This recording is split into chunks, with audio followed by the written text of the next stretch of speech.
It's the Emergency Operations Center, the Centre de Coordination des Mesures d'Urgence, that coordinates the work with all the boroughs, all the cities that are involved in flood prevention. There's a plan that's in place since the 15th of March. We've been watching the levels.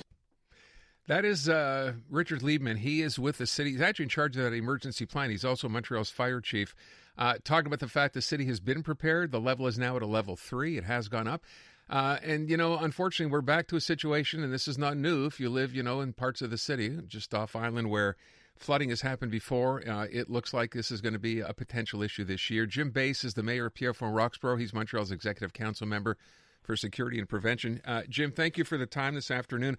Look, I seem to remember not that many years ago, you standing out there, by the river with citizens when there was flooding last time, being prepared then. Here we are again. Have you already started taking precautions?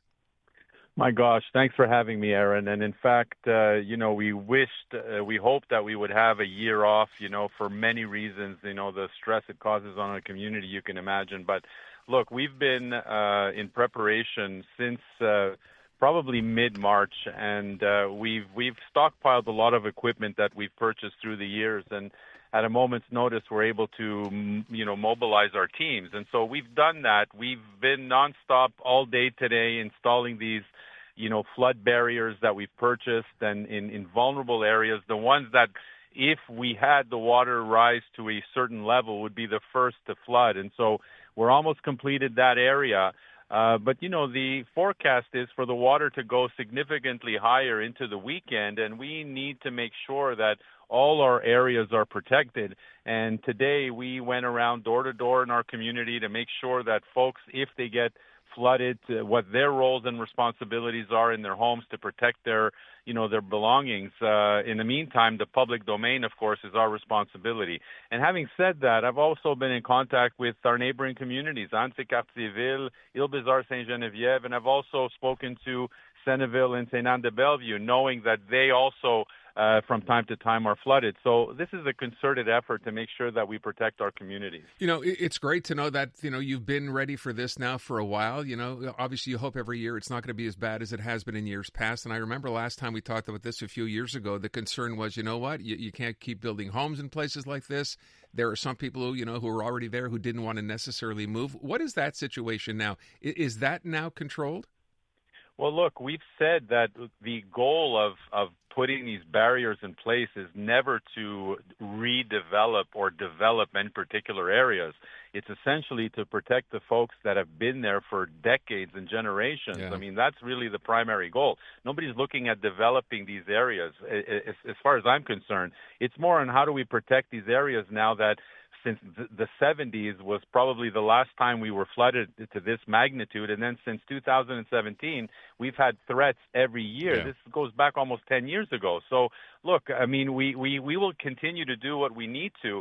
But certainly, and I've said it many times, the government levels have to really look closely in what type of permanent measures can be placed in communities like mine and others throughout Quebec to be able to at least offset some of the manual temporary measures we put in place. And so that's going to be an ongoing project for us to work with the levels of government to try to shed some light on the real issues that affect communities like mine. So what does that really mean, though? So I saw a report today, which I know you've seen as well. The government estimate is in the 30,000 homes that are perhaps, potentially in trouble. Yet there's another report suggesting that number is way off base. The number is probably closer to 80,000.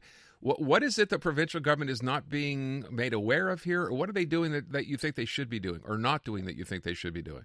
Well, look, in the planning stage, I mean, with the new flood maps, for example, we looked at what was addressed in our community, and we know that we had approximately 900 homes that sit within a flood zone as we once knew it. And now with this new map, they've added another 1,700 residents and businesses and institutions and all of that. But they have never received any water in the past. So if they're looking for the maximum number of homes to be flooded in the next 20 years, let's say, and if that's the formula that they use, understanding the trends, well, then so be it, say it. But if that's the case, well, what are we going to do? Are we going to let these folks flood and then abandon their homes like a bunch did in 2017? Yeah. Or are we going to look at finding measures, not temporary necessarily everywhere, but some permanent measures that can be applied, but we have to look at this as a whole. We can't think of what we're going to do in Pierrefonds, understanding that it may impact someone downstream. So this is why there has to be that collective effort to look at the island of Montreal and off-island as well, the metropolitan area, and see, well, if we put these permanent measures, first of all, what will they be? And if we do, what will be the effect downstream? And so, these types of things have to happen. Otherwise, we're going to be stuck like this, putting Band-Aids and running in circles to try to save our communities, which we do already. But there has to be some respite, and we need to find solutions that are more long-term than these temporary solutions that we put in place. Jim, are you talking here about the provincial government needing to step up, or the municipal government, or both? No, I think there has to be a collaboration of both. I mean, the municipal government knows exactly the needs. I mean, if you came to my community, I would tell you what I have in my community and what I need.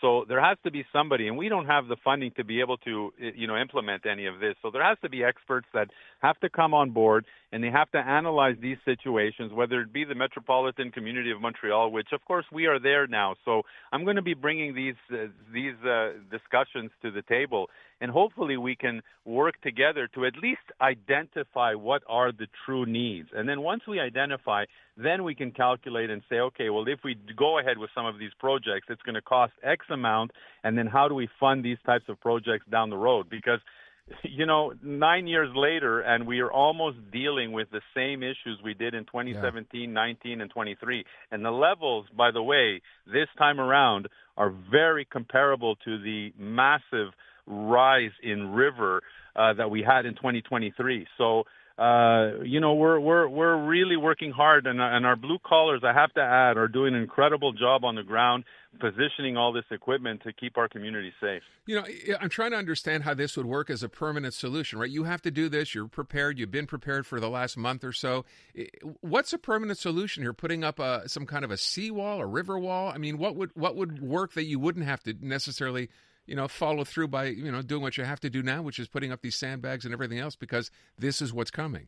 Well, I'll give you an example. In one area in Roxboro where we had the northern part of Roxboro that we were talking about since 2017, what we needed, this permanent dike that had to be placed along a bike path, let's say, something relatively simple by the train tracks that would protect that whole neighborhood. Finally, that happened last year, and that was placed at a cost of many millions of dollars, of course.